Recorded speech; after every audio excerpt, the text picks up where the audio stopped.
Telugu Desam party, BJP కానీ జనసేన పార్టీలు ఈ పథకాన్ని అవసరమే లేదని చెప్పడం వల్ల నేను ఇప్పుడు కూడా పునరాలోచించమని చెప్తా ఉన్నా.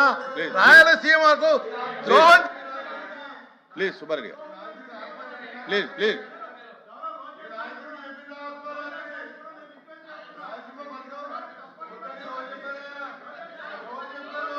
కూడా మా గౌరవ మంత్రి గారిని నేను లోకేష్ గారిని కూడా అడుగుతున్నా, ఈ పథకం తప్పకుండా చేపట్టి రాయలసీమ ఎడారి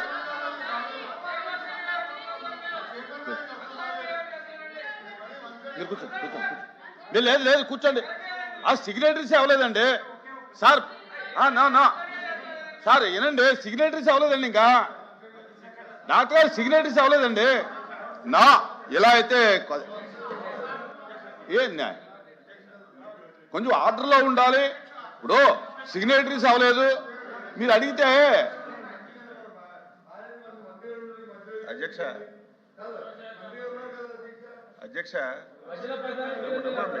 వినండి అధ్యక్ష, మీరు కూడా అధ్యక్ష మంత్రి గారు అధ్యక్ష మీరు కూడా మా రిస్క్లోకి రావాలి అధ్యక్ష. అధ్యక్ష అధ్యక్ష అధ్యక్ష వినండి వినండి వినండి. స్పీకర్ గారు అవకాశం ఇచ్చారు, మాట్లాడుతున్న వినాలి కదా మీరు. వినండి, నేను మాట్లాడింది వినండి మీరు. వినండి అధ్యక్ష అధ్యక్ష మీరు కూడా క్వశ్చన్ ఏంటి అధ్యక్ష? క్వశ్చన్ ఏంటి? వాళ్ళు మాట్లాడుతుందేంటి?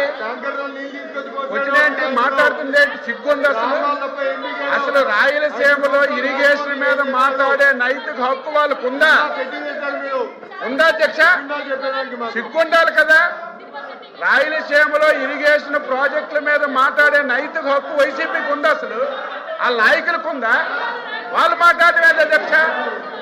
సంబంధం లేని విషయాలు మాట్లాడితే సమయం ఇస్తే ఎలాగ అధ్యక్ష? మీరు కంట్రోల్ చేయాలి. డిస్కస్ చేద్దామంటే టోటల్ గా డిస్కస్ చేద్దాం.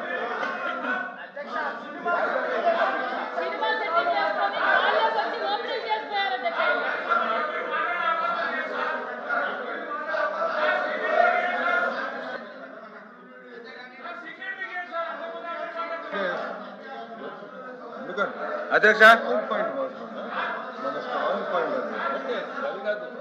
అధ్యక్ష ఇస్తున్నాగా సభ్యుడికి ఎవరు సభ్యుడు? అధ్యక్ష అధ్యక్ష ఇస్తున్నాను కదా, ఇస్తున్నానండి అధ్యక్ష.